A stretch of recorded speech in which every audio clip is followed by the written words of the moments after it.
नमस्कार, मैं हूं दिबांजलि मोइत्रा।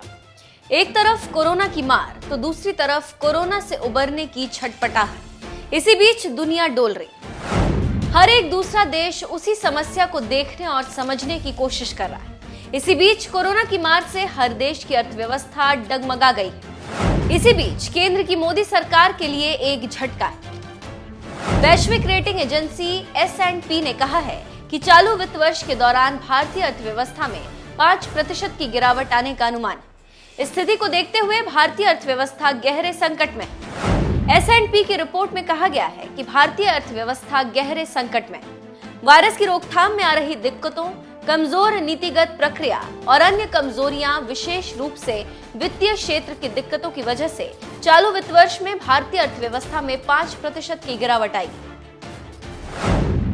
हालांकि अगले वित्त वर्ष में अर्थव्यवस्था की स्थिति सुधरेगी। S&P की माने तो 2 साल में करीब 3000 अरब डॉलर के उत्पादन का नुकसान होगा। S&P ग्लोबल रेटिंग्स के मुख्य अर्थशास्त्री की माने तो एशिया प्रशांत ने कोविड-19 पर अंकुश में कुछ सफलता हासिल की।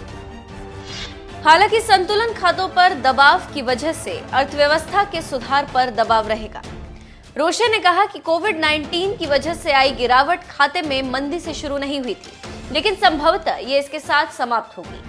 इसका मतलब है कि निवेश कम होगा, रिकवरी की रफ्तार सुस्त रहेगी और अर्थव्यवस्था को एक स्थायी चोट पहुंचेगी। रेटिंग्स एजेंसी ने आगे कहा कि इस महामारी की वजह से गतिविधियां अचानक रुक गईं। इसमें गिरावट को थामने के लिए नीति निर्माताओं ने बैंकों के जरिए कंपनियों और परिवारों को असाधारण वित्तीय समर्थन दिया।